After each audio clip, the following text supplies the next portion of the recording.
They didn't even look me in the eye when they said it. "You'll sleep in the basement from now on." Just like that. As if I were a piece of furniture they were moving to make space. As if I hadn't paid for the roof over their heads.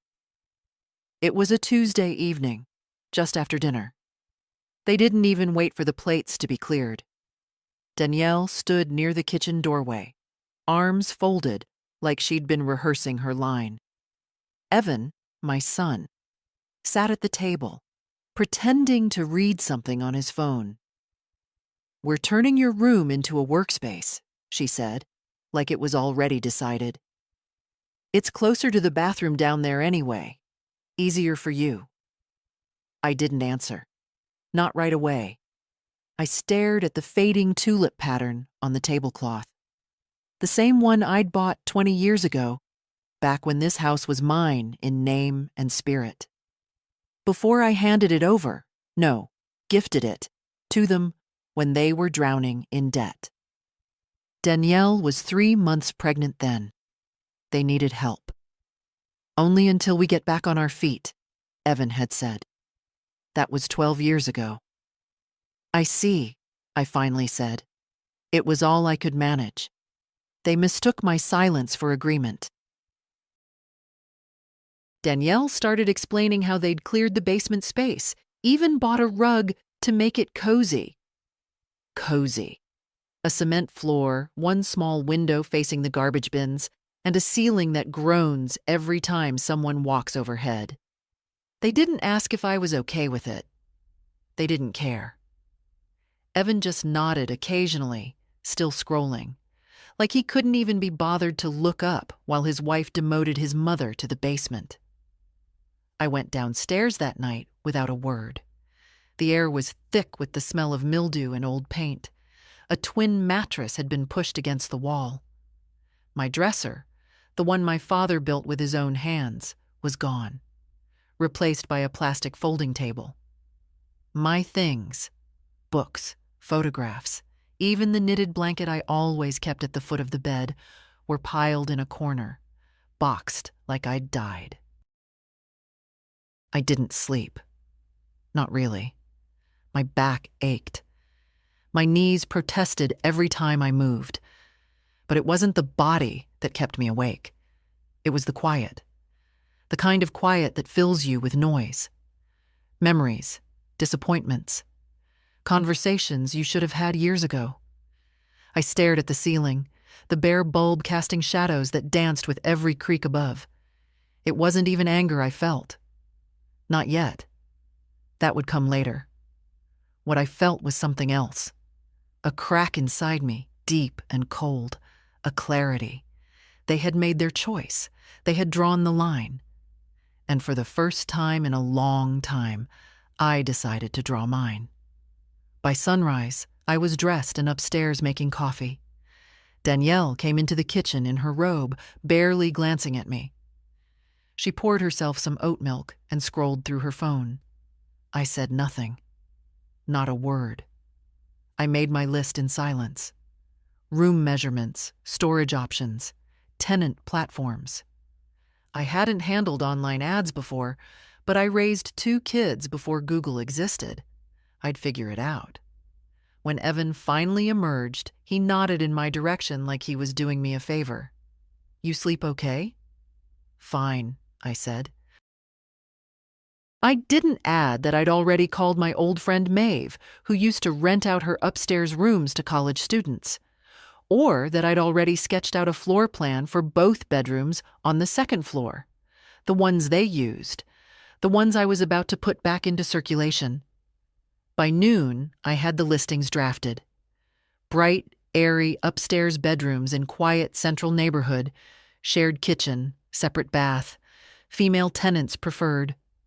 No pets. I listed the rent a little lower than market.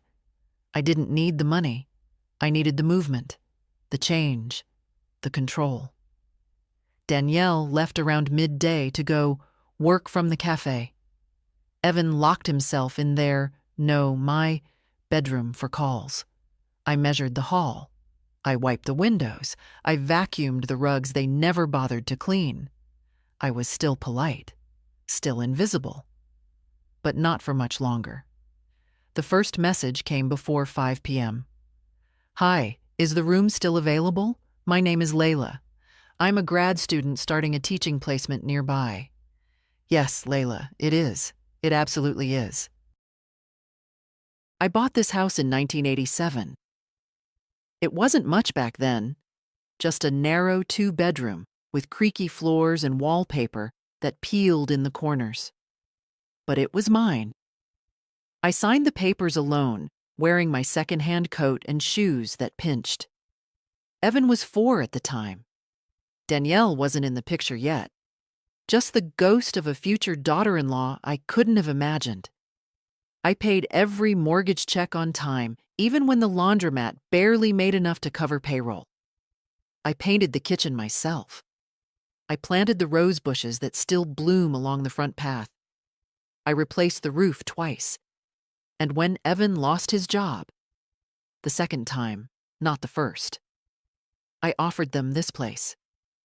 "Just until you get back on your feet," I'd said. "It's too much house for me anyway." I moved into the guest room and signed the deed over to Evan to help him qualify for a loan. I didn't ask for rent. I didn't ask for anything.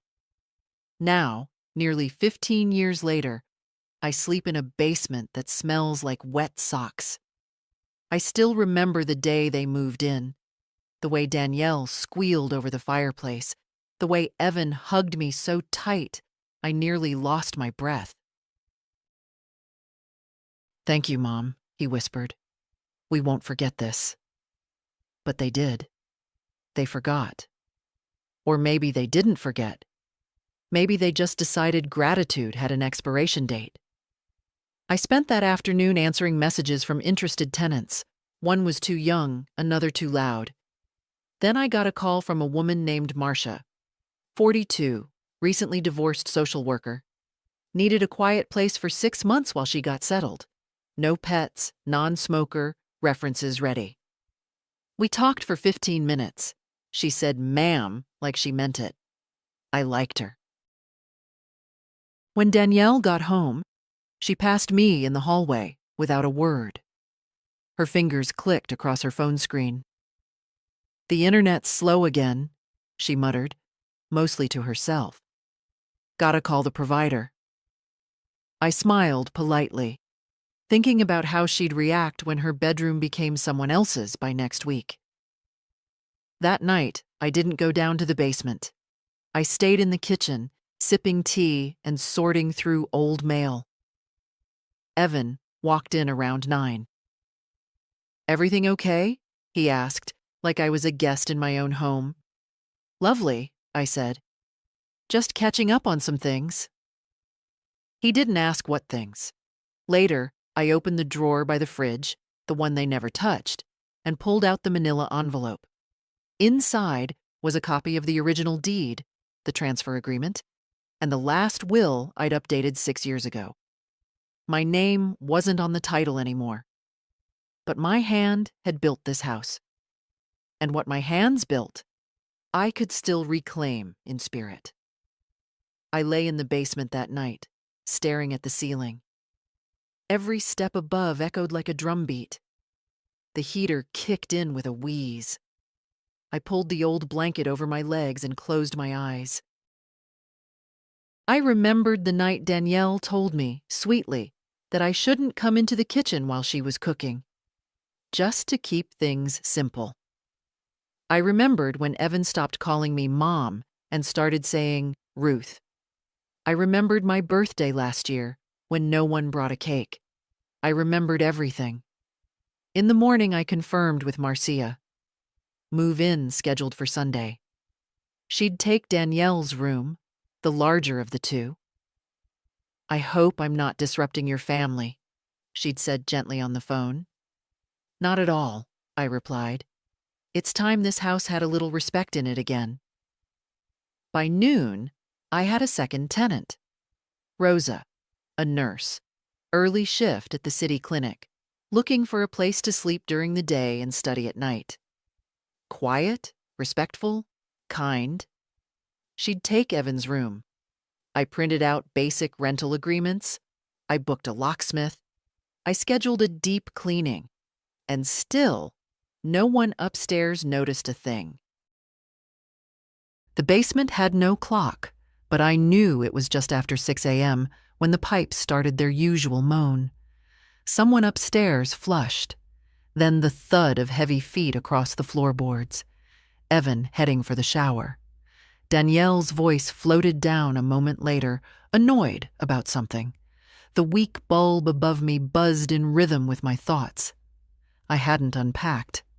My clothes were still in the same laundry basket I brought down 3 nights ago.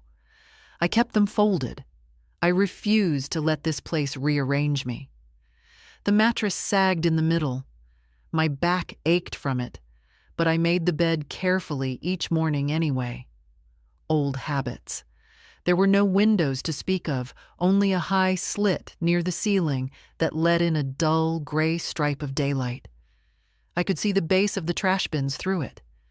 Sometimes a squirrel's tail flicked by. Sometimes a foot. Danielle's boots. Evan's sneakers. Coming and going as if the woman downstairs didn't exist. But I did exist. And this morning, I felt more real than I had in years. The first tenant, Marcia, was set to arrive in 3 days. I'd told her we were reorganizing some things in the house, but the room would be ready. She'd laughed kindly. "I've slept in worse," she'd said. "As long as there's a lock on the door and a clean floor, I'm golden." That made me think about Danielle's rugs, the ones she bought online and insisted were handmade. I wondered how she'd feel seeing her decorative throws boxed up and stacked in the hall closet. I stood slowly, joints stiff from the damp. My knees always took a few minutes to cooperate now. I climbed the basement stairs without sound, the way women learn to move when they've spent their lives not being a bother. Danielle was already in the kitchen. She turned when I entered, her expression unreadable. "Oh, morning." "Morning." She was dressed in her usual neutral colors, sipping some green smoothie from a tall glass. The blender still dripped on the counter. The sink was full again. I moved past her and reached for the kettle. She didn't say anything else. I sat at the table with my tea and watched the steam rise. Evan joined us a few minutes later, tapping messages into his phone. "Internet's out again," he said, not looking up. I nodded. I'd unplugged the router the night before, just long enough to finish my tenant contracts. It was plugged in again now. Let them figure that part out. "You feeling okay down there?" he asked, suddenly remembering I was human. "Fine," I said. "It's quiet." "That's good." Silence returned. Danielle left first. Evan after. I was alone by 8:15. That gave me a full day to move. I started with their closets. Not to touch their clothes. That wasn't my place. But to measure the space and figure out where a dresser could fit. Marcia said she had one. Rosa was bringing a bed frame. I'd asked both to be respectful, and they agreed. By noon, I had both rooms cleared. I boxed Danielle's makeup, hairdryer, skincare bottles. I wrapped them in towels and stacked the boxes neatly in the basement corner, the one farthest from the leaking pipe. I stripped the sheets, folded them, placed them in a bag. I wiped the windows, dusted the blinds, swept the baseboards. Then I stood in the hallway and looked at the doors. These had once been Evan's childhood space and the spare room we used for guests. I'd painted them myself, sunflower yellow in '91, then changed to pale blue when he turned 13, and decided yellow was for babies. Later, Danielle made him paint them gray. "Mature," she'd said. I had nodded. I didn't mind gray. What I minded was disappearing. When Evan got home that evening, I was back downstairs. The kettle had just whistled, and I was carrying a tray of tea and toast when I heard the first slam. Ruth? Footsteps. Another slam. Then louder. Ruth, did you move our stuff? I set the tray down carefully. He was at the top of the stairs now, staring down. Why are our things boxed up? What's going on? I climbed 2 steps up, slow and calm. I needed to prepare the rooms. They've been rented. You what? I rented them out. He blinked like I'd spoken in code. You can't rent out our rooms. I did. Are you serious? I met his eyes. Dead serious. Behind him, I could hear Danielle's voice rising. Is this a joke? No, I said. You told me to sleep in the basement. I took that to mean you were finished with the upstairs. I've simply made use of what you no longer need. Neither of them spoke for a full 30 seconds. Then Evan said the only thing he could think of. You can't do that. But I already had. The next morning, I made pancakes. I hadn't made pancakes in years, not since Evan was in high school and still called me Mom instead of Ruth. The kitchen smelled like vanilla and butter, and for once I didn't feel like I had to tiptoe around their routines. I used the good skillet, the one Danielle always hoarded in the back cupboard. She came in halfway through the second batch, hair frizzed from sleep, wearing one of Evan's old college sweatshirts.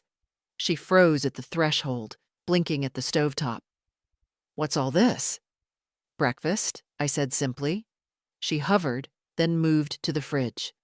You usually don't cook this much. I usually don't sleep in a basement either. She didn't reply. She took her almond milk and left the room, muttering something I didn't ask her to repeat. I plated 4 pancakes and drizzled honey on top. It was a small indulgence. I felt entitled. By 10 o'clock, the doorbell rang. Right on time. Marcia arrived with 1 suitcase and a plant. She was shorter than I'd imagined from her voice. A compact woman with a tight braid and clear eyes. She smiled the moment she saw me. You must be Ruth. I am. Come in. I led her to the room. Danielle's room. It was spotless. I'd opened the window an hour before to let in the morning sun. The boxes of Danielle's makeup and jewelry were stacked neatly in the basement. I'd kept it all. I wasn't cruel. But the room no longer belonged to her. This is lovely, Marcia said, setting her plant by the window. More than I expected. I nodded. Bathrooms across the hall. Kitchens shared, of course. Laundry's in the basement. You'll have your own shelf in the fridge. Perfect. She handed me an envelope with the first month's rent, already sealed and labeled. I placed it in the drawer under the phone. An hour later, Rosa arrived. A tall woman in blue scrubs, eyes rimmed with exhaustion. Night shift, she explained as I showed her to Evan's old room. I'll be quiet as a mouse, I swear. You just rest, I said gently. The bed's made. Let me know if you need anything. She nodded gratefully and disappeared into the room without another word. I didn't blame her. That kind of tired lives in the bones. By noon, the house had changed. You could feel it in the walls, like someone had cracked a window in a long, sealed room. The air moved again. Evan returned home at 5:30. I was folding laundry in the living room when the front door slammed. There's a stranger in our bathroom, he barked. She's not a stranger, I replied, not looking up. Her name is Marcia. She's paid up through March. He stared at me like I was a wild animal. You're renting to people? In our house? I folded one of his old shirts and set it in the basket. It's my house too, Evan. He ran a hand through his hair. You can't just... You didn't even talk to us about this. Did you talk to me before you moved me into the basement? He froze. His mouth opened, then closed again. For a moment, he looked like a boy caught in a lie. Danielle entered then, holding her phone like a weapon. I'm calling someone, she snapped. This isn't legal. I stood, calm, steady. Actually, it is. The tenants have short-term leases. I followed zoning laws. And since I pay utilities and taxes in this house, which you may have forgotten, I have every right to rent unused space. You're insane, she whispered. No, I said. I'm just done being invisible. She opened her mouth to retort, but I raised a hand. And just to be clear, I boxed your things with care. They're in the basement. Nothing is missing, nothing is touched. But you won't be sleeping upstairs tonight. Evan looked at me like he was seeing someone else. Where are we supposed to sleep? I shrugged. There's a twin bed downstairs. Cozy, they say. Then I turned and went to make tea. They didn't come down for dinner. I heard them moving around the basement. Low voices. Something dropped. Maybe a suitcase thudding against the concrete floor. Danielle slammed the washer lid at one point, like that might rattle me. But it didn't. I was upstairs, setting the table for 3. Marcia joined me first, still in slacks and a soft cardigan. She had brought a small loaf of cranberry bread as a thank you for being so kind. Rosa followed 10 minutes later, still groggy from her nap, hair up in a messy bun. She mumbled an apology for her appearance. I told her not to worry. We ate chicken stew and shared quiet conversation. Marcia asked if I liked crosswords. Rosa complimented the throw pillows in the living room. Neither asked about the basement. I appreciated that. It was the most peaceful meal I'd had in that house in years. After dinner, I washed dishes while Rosa returned to her room and Marcia curled up with a book in the armchair by the front window. The house felt right, like it had slipped back into the version of itself it was always meant to be. No shouting, no doors slamming, no eggshells to walk on. Around 9, I brought down a folded blanket and a spare set of towels. Evan answered the basement door with his jaw tight. I figured you'd need these, I said simply, handing them over. He hesitated, then took them without a word. Danielle was behind him, arms crossed, sitting on the edge of the old cot I used to keep for guests. Now it was their bed. Are you seriously going through with this? She asked. I already did. You don't need the money. No, I said.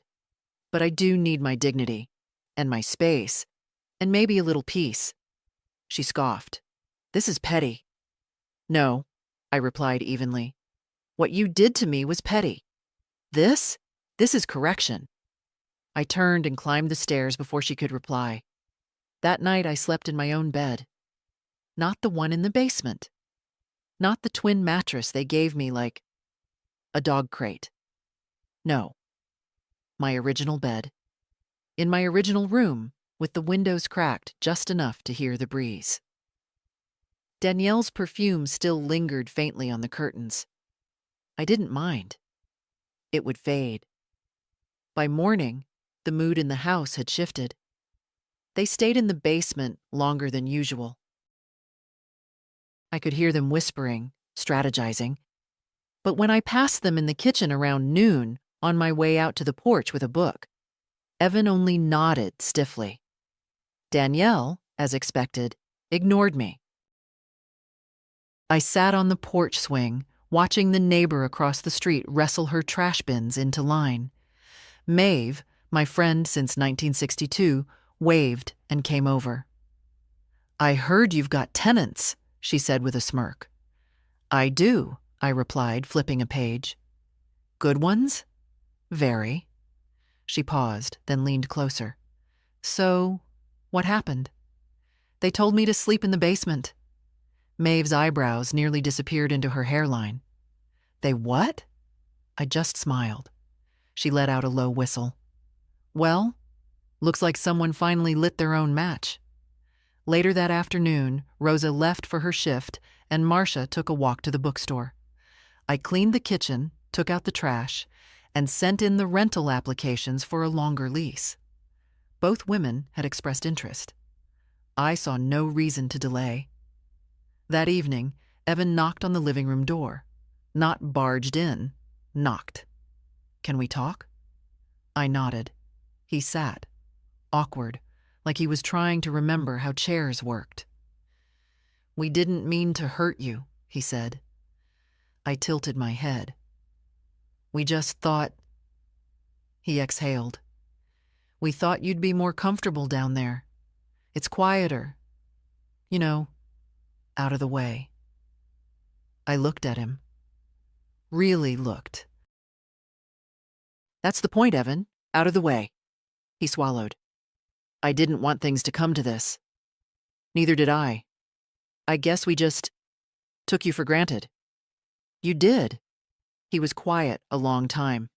Then, "Can we fix it?" I didn't answer right away. Finally, I said, "You can start by realizing this house isn't just yours to fix, and neither am I." Then I stood and opened the door for him. "I think that's enough talk for one night." They didn't speak to me for 3 days. Not out of rage, I think, though Danielle was surely boiling, but out of confusion. They didn't know how to exist in a house where I wasn't silent, where I didn't flinch, where I had drawn a boundary they couldn't ignore or manipulate. For years, I'd played the quiet one, the giver, the bridge they walked across without noticing the cracks forming beneath their feet. Now the bridge had stepped away. Danielle avoided me entirely. She went from kitchen to basement like a ghost, never meeting my eye, never acknowledging Marcia or Rosa. Once I passed her on the stairs, and she turned sideways sharply, as if I might brush against her and stain her somehow. That amused me more than it should have. Evan tried small talk, awkward nods, the occasional morning, but he didn't push. Not yet. The girls, meanwhile, settled in like they'd always belonged. Rosa was quiet but kind. She left notes on the fridge when she took the last of something. Marcia brought home fresh flowers for the hallway, saying, "This place deserves a little color." I agreed. At dinner, we sat around the table. 3 women of different generations and backgrounds, sharing the same space, the same quiet. Marcia talked about the kids she counseled, Rosa about the impossible hours at the clinic. I mostly listened. I found I liked listening more now, without the undercurrent of dismissal, without being treated like an old vase in the corner. They asked questions. They wanted to know about me. That part startled me more than anything. I told them about the laundromat I used to own, how I worked 2 jobs while raising Evan, how I fixed the garbage disposal myself one Christmas Eve because the plumber canceled last minute, how I once drove across 3 counties to get a particular brand of tea my husband loved before he died. "They don't make them like you anymore," Rosa said softly. "They do," I said. "They just go quiet after a while." On the 4th morning, I found Danielle in the living room, arms folded, eyes hard. "We need to talk," she said. I sat down calmly. "All right. This is insane. You've turned our home into a hostel." "No," I said. "I've restored balance. You turned this into a space where I was unwanted. I'm simply using what's mine. You gave us this house. I gave you shelter. That doesn't mean I gave up my dignity." She scoffed. "You're punishing us." "I'm protecting myself." She narrowed her eyes. "And what happens when your little tenants move on? You think they'll stay forever?" "Nothing stays forever," I said. "That's why it matters how you treat people while they're here." She didn't reply, just turned on her heel and left, heels clicking like a threat. She wanted a war. I wasn't giving her one. I was giving her silence. And silence, when chosen, is its own kind of thunder. Later that day, Evan knocked again. I looked at some rentals, he admitted, standing in the doorway with his shoulders slumped. There's a place a few blocks down. You thinking of moving? I don't know, he said. Danielle is. And you? He hesitated. I guess I just miss when things were simpler. I looked at him for a long time. My son. The boy I raised. The man who learned to look through me. Things weren't simpler, Evan. I was just quieter. He sat down heavily. I think I got so used to you being there, always there, that I forgot you had limits. You didn't forget, I said. You stopped caring. He flinched, and for once, he didn't argue. That night, I stood at the window with a cup of tea, watching the soft glow of porch lights flicker on across the street. In the basement, there was movement, maybe packing, maybe sulking. Upstairs, Marcia laughed at something on her phone. Rosa's door was cracked, soft music drifting out. I was still here, but I wasn't the same. The first Saturday morning with tenants felt almost joyful. Marcia was already in the kitchen when I came in, sipping coffee from a mug that said, "Social workers fix broken systems." She greeted me with a warmth I hadn't felt in this house in years. I started a pot, she said, gesturing toward the coffee maker. Didn't want to touch your fancy French press. I respect boundaries. I smiled. That's more than I can say for most. We shared toast and mild weather complaints until Rosa came in, hair still damp, wearing scrubs. She looked tired, but peaceful. Night shift again, I asked. Yup, she yawned. 12 hours of patching up people who think they're invincible. I offered her eggs. She refused politely, saying she needed sleep more than food. Upstairs, Evan and Danielle's silence thudded like furniture being moved. The girls had made themselves at home without overstepping, a balance Danielle never even attempted. Rosa had cleaned her bathroom without being asked. Marcia left me a thank you note after I baked muffins. Real adults. Real respect. Around noon, I heard the front door slam. Evan's footsteps down the porch. Car starting. Danielle didn't follow. Good. I took the opportunity to bring a few things upstairs, not out of spite, but because I had every right to reclaim the spaces I used to own. The linen closet, for instance, had become Danielle's unofficial hoard of expired bath products and seasonal decor. I boxed it all up, labeled neatly, and brought it down to the basement. I stored it next to the plastic tubs where my own belongings had been dumped just a week before. Marcia peeked into the hallway as I passed. Need help? No, dear. Just realigning a few things. Danielle emerged from the basement an hour later. She didn't speak. Her face was blotchy, as if she'd been crying, but I wasn't moved by that anymore. Danielle cried when she didn't get her way. I'd seen her tears 100 times, and never once had they been for anyone else. By evening, she was packing. Not in a loud, showy way. Danielle never did anything without narrative. This was quiet, deliberate packing. The kind that meant a decision had been made. Evan came home to it. Their voices rose behind the closed basement door. I didn't strain to hear. I didn't need to. I'd heard every variation of that argument over the years. This isn't working. I can't live like this. Your mother is impossible. Now the words had shifted. This isn't her fault, Evan said, not loudly, but clearly. That part stopped me. I stood in the hallway, my hand resting on the doorframe. You moved her downstairs, he continued. You treated her like some squatter. What did you think was going to happen? You're taking her side? I'm seeing her side, he snapped. Danielle laughed, bitter and sharp. Too late for that, Evan. The next morning, she was gone. Just like that. Her side of the basement was empty, the air scrubbed clean of her citrus-sweet perfume. She didn't say goodbye. I didn't expect her to. Evan didn't come up for hours. When he did, he looked older, worn out in a way that went beyond sleep. She left, he said flatly.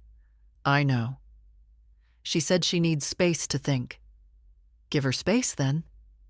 He nodded, sinking into the chair like someone who'd forgotten how to sit upright. I didn't offer sympathy. Instead, I handed him a cup of tea and said, When you're ready, there's a leaky pipe downstairs.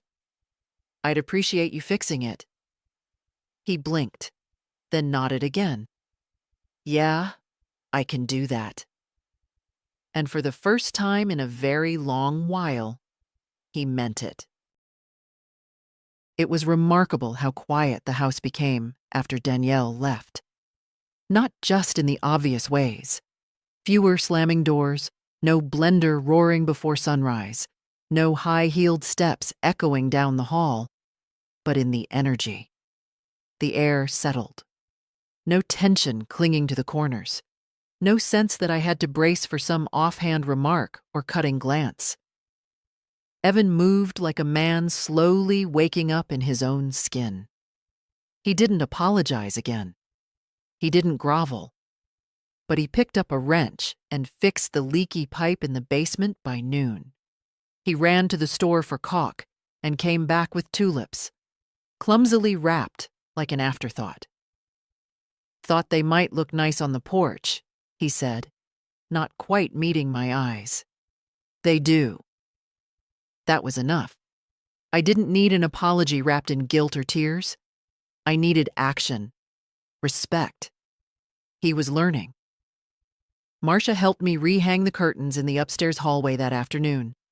We worked quietly, companionably, as sunlight poured in through the freshly washed windows. She hummed something under her breath. A hymn, maybe, or an old folk song. I didn't recognize it, but it felt warm. Rosa baked banana bread on her day off. The smell drifted through the whole house. She offered slices to Evan, who accepted with a hesitant thank you. That evening, as we sat around the table, just the three of us women, I realized I hadn't felt this version of home in decades. The kind where nobody is being tolerated, where conversation is light and laughter isn't suspicious, where silence isn't punishment, but peace. Evan passed through the room once on his way to the kitchen, nodded to us, and left us to our rhythm. I appreciated that. He was learning when to step in and when to step back. The next day brought a letter. I found it in the mailbox, addressed to me in Danielle's neat handwriting. She'd always had lovely penmanship, sharp angles, even spacing. It was one of the first things I liked about her, back when I was still hopeful. I opened it with no expectations. Ruth, I know you probably don't want to hear from me.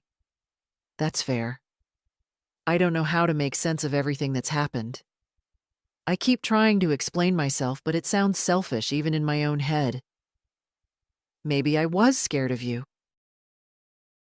Not in the way people think, not of your anger or your judgment, but of how much space you took up without even trying. You made this house feel like yours even after you handed it to us. I was never going to win in that shadow. So I tried to shrink you, and I hate that I did that. I don't expect forgiveness. I just wanted to say, I see it now. Danielle. I read it once, folded it, and placed it in the drawer near the stove. I didn't need to respond. Some things are better left without punctuation. 2 days later, Evan came into the kitchen with a notebook and pen. He poured himself coffee, then sat across from me. I was thinking, he said, about converting the old garage into a proper studio or guest space. I raised an eyebrow. I'd cover the cost, he added quickly. It could be something for you, or maybe the tenants if you keep renting. Just, I want to be useful. I nodded slowly. Start with painting the porch railings, I said. The rest can wait. He smiled faintly and wrote it down. That afternoon, he did exactly that. No questions, no shortcuts. The paint was uneven. The rails still wobbled slightly. But it was a beginning, the kind that comes not with promises, but with presence. And for once, presence was enough. It rained all day Tuesday, the kind of steady, unhurried rain that doesn't rush to end, the kind that soaks deep into the ground and makes you feel like the world's been muted just slightly. The windows fogged up. The porch steps glistened. The tulips Evan brought the week before held tiny beads of water like pearls cupped in their petals. I stayed inside. Marcia had a morning session and left with her umbrella angled high and confident. Rosa worked a night shift, so she slept late, then shuffled into the kitchen around noon in fuzzy socks and made toast. She offered me some without asking if I'd eaten. Small gestures, the kind that matter more than grand ones. Evan came upstairs in the late afternoon with a toolbox and a tentative look. I thought I'd start on the hallway light, he said. It's been flickering. It had. For months. Danielle used to say it gave the house character. I used to say nothing. Go ahead, I said. He worked quietly, carefully. The new bulb was bright but soft, not the harsh white Danielle favored. Evan stood back to admire it, then caught me watching. I'll do the bathroom grout next, he said. I nodded. He didn't linger. He didn't ask for praise. He simply returned to the basement where he now stayed alone, in the space he once sentenced me to. Poetic, really. That evening, Rosa left for her shift with a thermos and a sandwich I'd wrapped for her. She looked embarrassed when I handed it over. You don't have to do that, she said. I know, I said. I wanted to. She hesitated, then leaned in and kissed me on the cheek. Quick, light, like something borrowed from a memory that wasn't hers. Thank you, she said, and disappeared into the rain. Afterward, I sat in the armchair by the window, sipping tea and watching the streetlights shimmer through the water-blurred glass. The quiet in the house wasn't the empty kind. It was full, of respect, of space, of choices that finally felt mine again. Around 8, Marcia came home. She'd picked up a second-hand bookshelf on her way and asked if I'd help her assemble it. We laid out the pieces on the living room rug. Evan passed through once, nodded politely, then kept walking. I saw him glance at the tools, but he didn't offer. He knew better. We built it slowly, laughing at the lopsided instructions. Marcia's sleeves kept slipping down, and she muttered under her breath like a sailor every time the Allen wrench slipped. When we finished, she placed her books one by one. Titles about trauma, resilience, forgotten poets. Then she pulled out a small photo of a young boy and placed it in the center. Your son? I asked. My brother, she said. We were foster kids. I lost track of him when I was 12. Never saw him again. I didn't press, just nodded and placed a hand gently on her arm. We didn't speak again after that. We didn't need to. That night, I sat at the kitchen table and wrote a list, not of tasks, but of things I hadn't felt in a long time. Peace, self, choice, voice, company without obligation, silence without punishment, laughter that stayed after it echoed. I folded the list and slipped it into the drawer with Danielle's letter. Some things hurt, some things heal, And some things, like the feel of your own home finally returning to you, are too sacred to write in ink. Evan came up the next morning with an envelope in his hand. He hovered by the kitchen door, unsure if he should step inside. I was already seated with a crossword and half a cup of coffee. Marcia had left early for a workshop. Rosa was still sleeping. The house was quiet, open. He cleared his throat. Mail came yesterday. This was mixed in. I took the envelope. A water bill, addressed jointly to both our names. Danielle must have never updated the account after transferring the house. She'd never been much for details, only control. "Thank you," I said, setting it beside me. He didn't move. "You know," he began, shifting his weight from one foot to the other, "I've been thinking about what you said, about space and balance." I glanced up. "And? I think I've been treating this house like a prize I won instead of something we share. I didn't mean to make you feel small, Mom." That word again. Mom. He hadn't used it in weeks, maybe months. "I didn't feel small," I said. I felt erased. He flinched, but he didn't argue. "Do you want me to leave?" he asked, not defiantly, not even sadly, just asking. Like it had finally occurred to him that it was possible. I considered him for a long moment. "No," I said. "I want you to see this house for what it is. A home. Not yours. Not mine. A space we share. As equals." He nodded slowly. "I think I can try that. I think you'll need to." That afternoon, I sent a message to the contractor Maeve had recommended. A quote for reinforcing the attic stairwell, adding insulation, replacing a few warped floorboards. If Evan was serious about helping, I'd give him real work. By evening, the house hummed with activity. Rosa was prepping for her night shift, humming something soft under her breath as she packed a lunch. Marcia was on the porch with a book. I watered the plants in the hallway and made a mental note to repaint the trim. That's when the second knock came. This one wasn't Evan. It was Danielle. She stood on the porch, arms crossed, chin lifted like a challenge. Her suitcase stood behind her like a quiet accusation. "I came to get my things," she said. I stepped aside. She walked in without removing her shoes, always had. Straight down the hall to the basement. I didn't follow. A few minutes later, I heard the rustling of plastic, the zip of bags, the sharp click of a hanger snapping against a rack. I went about my evening, peeled potatoes, set out plates, checked the thermostat. When she emerged, she was carrying 3 bags and an expression somewhere between pride and guilt. "I didn't think you'd still be renting out the bedrooms," she said. "I still am." She hesitated. "You know they're talking. The neighbors. They always do. Don't you care?" "I care about respect," I said evenly. "And peace. Gossip doesn't pay the gas bill." She didn't reply, just looked around the house.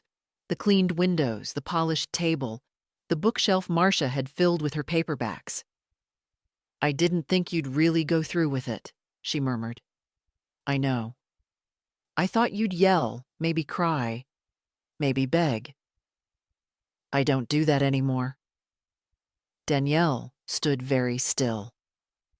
"Tell Evan I hope he figures out what he wants," she said finally. "I think he's starting to," I said.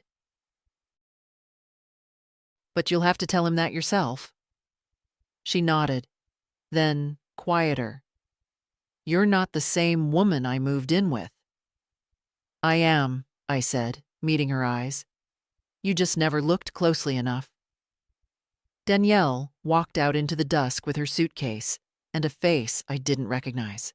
Not smug, not triumphant, just hollow. Marcia appeared in the doorway moments later. "Was that your daughter-in-law?" "Something like that." She gave a little smile. "Want help with dinner?" "Always." As we chopped and stirred and seasoned, I realized something. This house no longer echoed. It responded. And that's how I knew it was mine again. Evan didn't take it well. Not at first. I heard him come upstairs late that night, long after dinner had been cleared and the dishes washed. The floor creaked under his step like it used to when he was a teenager sneaking in past curfew. Quiet, but not quiet enough. I was in the kitchen, sipping chamomile tea, the overhead light dimmed low. He didn't see me at first. When he did, he froze. "She's gone." I nodded. "I know. She's not coming back." "I figured." He didn't sit, just hovered near the counter, restless. His hands moved like they wanted to hold something, but couldn't decide what. "She said I chose you over her," he muttered. "That I always would." I didn't answer. He paced a few steps, then stopped. "You didn't have to rent the rooms, you know. You could have just told us how you felt." "I did," I said quietly. "Every day, in every way. You just didn't listen." His jaw tensed. "You embarrassed us.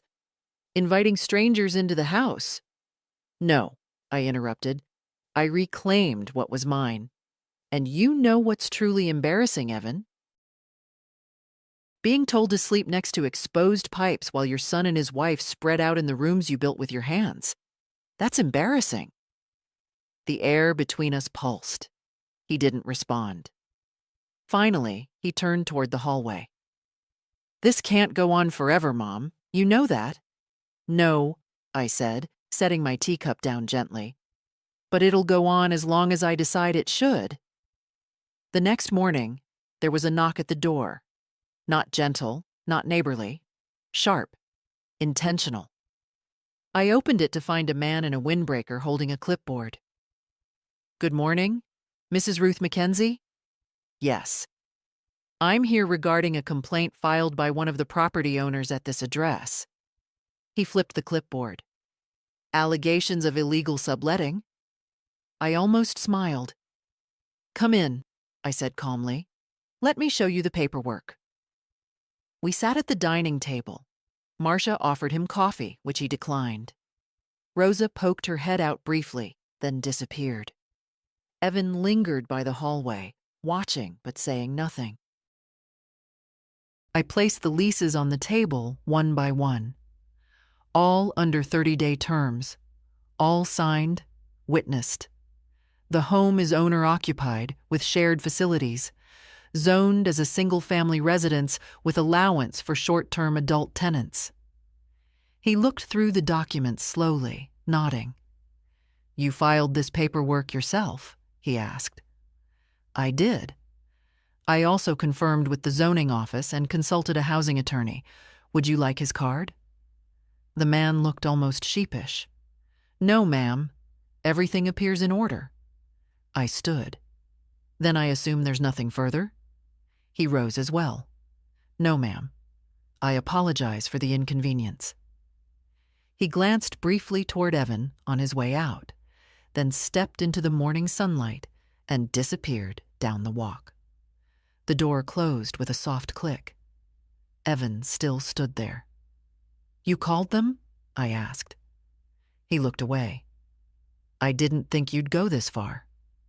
"You mean I didn't break down when you pushed me? That I didn't fold?" "I thought I could stop it." "That's been your problem, Evan," I said gently.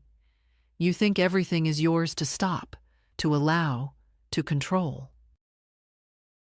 But I'm not waiting for your permission anymore." He said nothing. I walked past him and into the kitchen. Marcia was still there, sipping her coffee, watching me like someone watching the tide finally come in. "Everything okay?" she asked. "Better than okay," I said, reaching for a fresh mug. "Everything's finally in place." That afternoon, I drafted a new version of my will. I named Evan as my son, but not my executor.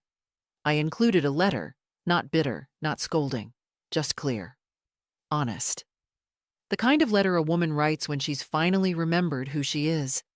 And for the first time in years, I didn't second-guess a single word.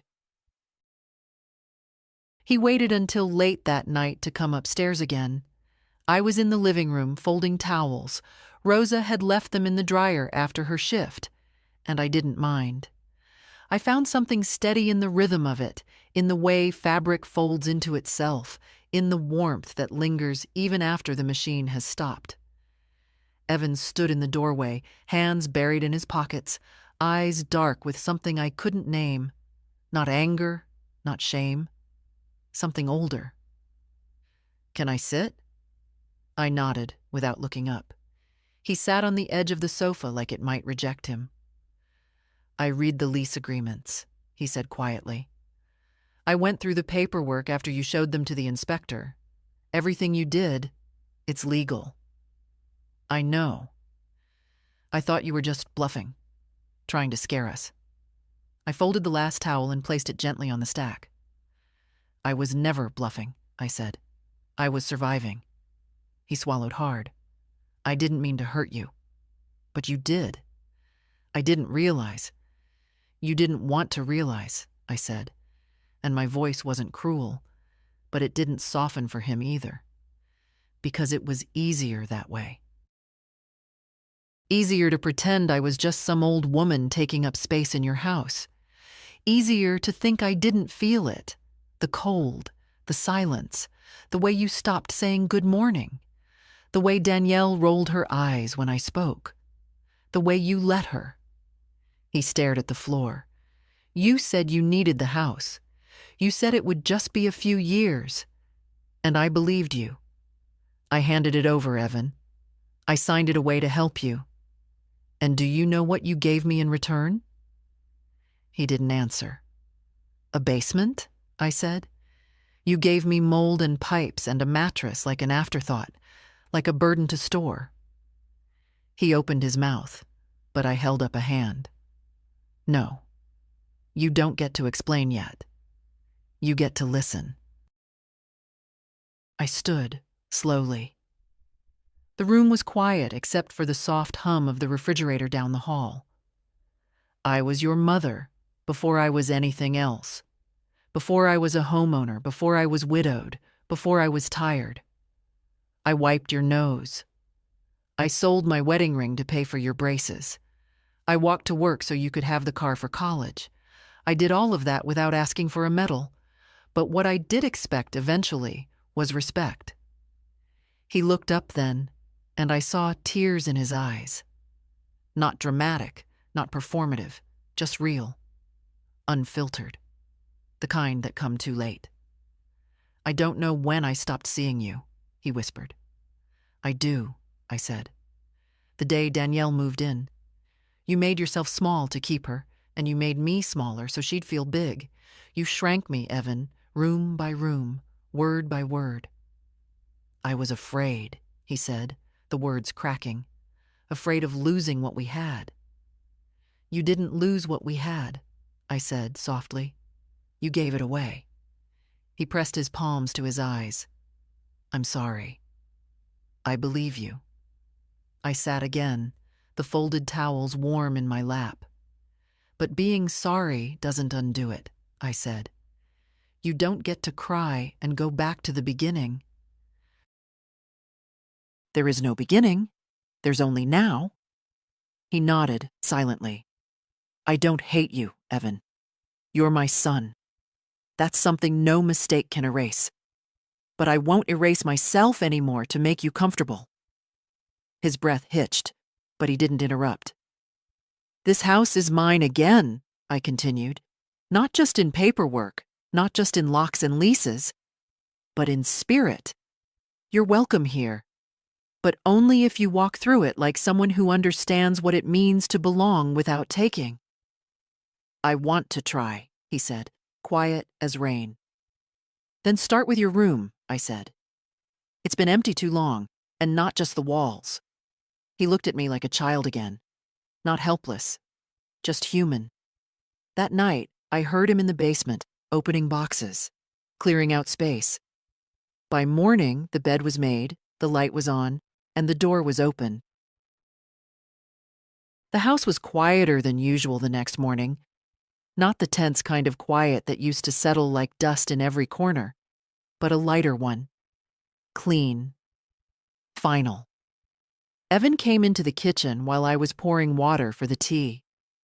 He looked like he hadn't slept, but something in his face had softened, like a wall had finally fallen inward. "She's not coming back," he said simply. I nodded. I already knew. "She said she's tired of feeling like she's competing with a ghost." I looked at him. "I'm not a ghost." "I know that now," he said, rubbing his forehead. "Too late, maybe, but I know." We stood in silence a moment, just the kettle between us beginning to hum. "I think I should move out," he said. "For a while, at least. Find a place, figure things out." "That's your choice," I said. "You're always welcome, but not at the cost of my peace." He looked up sharply. Not offended, just surprised I said it so plainly. "I won't make that mistake again," he said. I believed him, but I also didn't need him to stay. That was the difference now. The next few days passed in quiet motion. Evan packed up what he needed. Not all at once, not in a rush, just a suitcase here, a box there. He didn't ask for help. I didn't offer it. Some journeys need to be taken alone. Marcia noticed his absence, but didn't pry. Rosa, ever observant, offered him a wrapped muffin the day he left. "For the road," she said with a tired smile. He took it like a child receiving a kindness he didn't know he deserved. He left without a scene. No dramatic final words, just a nod at the door and a quiet, "Thank you, Mom, for not giving up on me." And then he was gone. I didn't cry. I didn't crumble. I washed the tea mugs, aired out the rooms, watered the plants. Life doesn't stop for the living. It bends and shifts and continues, especially when you let it. That evening, I sat with Marcia on the porch. The sun was low, the air warm and lazy. She read aloud from a novel neither of us particularly liked, but her voice was steady and familiar. A kind of music. Rosa came out eventually, hair loose from her bun, holding a chipped mug of tea. "I think I'm going to stay longer," she said, half apologetic. "If that's okay?" "Of course it's okay," I said. "This place feels more like home than anywhere I've been in years." I didn't say it out loud, but I knew what she meant. There's something about a house built on quiet strength. Not perfection, not politeness, but truth. Even painful truth. Especially painful truth. Marcia closed the book. "You know," she said, "I think you're the bravest person I've met." I shook my head. "I'm just a woman who got tired of sleeping below her own life." She smiled at that. Later, after they'd gone to their rooms, I sat in the hallway and looked at the closed doors. None of them felt like someone else's anymore. They weren't reminders of what I'd lost. They were symbols of what I'd reclaimed. Not just rooms, not just square footage, but space. And in that space, I wasn't a burden. I wasn't a footnote. I was the spine of it all. The first Sunday without Evan in the house felt strange only for a moment. I woke early, not from a door slamming or Danielle's voice on speakerphone, but from birdsong slipping through the window. Real birdsong, not background noise, not something you had to ignore. It was like the house itself had exhaled overnight. I put on my robe, brewed my tea, and sat at the kitchen table as the sun stretched across the floor tiles. The peace wasn't new anymore, but it was still tender, like skin just starting to heal. Rosa had left a note by the toaster. "Baking later. Banana or blueberry? Let me know. P.S. Don't do the dishes. You're banned from chores today." I smiled. That girl could nurse a dying man to life, then bake a pie before noon. Marcia joined me with her crossword, slippers shuffling softly across the linoleum. She handed me half a grapefruit already cut, like it was nothing, like we'd been doing this for years. "I heard you humming last night," she said, not looking up from her puzzle. "I didn't realize I was." "You were?" I took the grapefruit and tried to remember what it might have been. Some old song, probably. Something my mother sang when she folded laundry or chopped onions too fine. I hadn't hummed in years. After breakfast, I cleaned out the hallway closet, not because it needed it, but because I could. There was an old coat of mine in the back, one I used to wear when Evan was in grade school. It still smelled faintly of lavender in winter. I didn't throw it away. That afternoon, Maeve stopped by. She knocked only once and let herself in like she always had. "Well," she said, peeking into the kitchen, "you look like a woman who survived something." "I did," I said. She sat down with a dramatic sigh and pulled a flask from her purse. "Let's toast to it. Maeve, it's 2 p.m. That's when survivors drink." We shared a quiet laugh and sipped just enough to feel the warmth of it. She asked about Evan. I said only what mattered. He's learning. She didn't press further. That's the gift of old friends. They know when silence is part of the answer. Before she left, she paused at the doorway. "You know, a man asked me about you the other day." "Oh?" "Wendell Harper. Remember him? His wife passed 2 years ago. Said he saw you at the co-op." I tried not to smile. "I haven't seen Wendell since 1998. Well, he saw you, and he asked if you were still as sharp as you used to be. I told him you were sharper. I don't need matchmaking. You don't need silence either." She left with a wink, and I closed the door behind her with a laugh I didn't expect to feel so deep in my chest. That night, I set the table for 3. Rosa made blueberry muffins, Marcia tossed a salad, and I roasted chicken the way my mother taught me. Salt under the skin, lemon inside, patience everywhere else. We ate slowly. No rush, no phones, just clinking forks, shared stories, and nods of understanding. Rosa talked about her father. Marcia recited a line from a poem she loved. I listened more than I spoke, but when I did speak, they listened like it mattered. Because it did. Later, I sat by the window again, tea cooling beside me. I didn't write a list. I didn't need to. Everything I would have written was already here, in the rooms, the food, the quiet. I had come back to myself, and, quietly, I'd made room for others to do the same. The call came on a Wednesday. Not urgent, just Evan's name flashing across the screen while I was trimming the hydrangeas out front. I let it ring twice before answering. "Hi," he said. I didn't mean to interrupt. "You're not," I replied, brushing soil from my palms. "What's on your mind?" There was a pause, not tense this time, just careful. "I thought I might stop by this weekend. Maybe bring lunch, if that's all right." I looked at the garden, the porch, the house behind me. I thought about the version of myself who might have said yes too quickly, too politely. And then I said, "Bring dessert. I already have lunch planned." He chuckled softly. "Deal." We hung up with no drama, no lingering guilt. Just a quiet agreement. Things were changing, but not breaking. Marcia's lease was extended. Not because she asked, but because I did.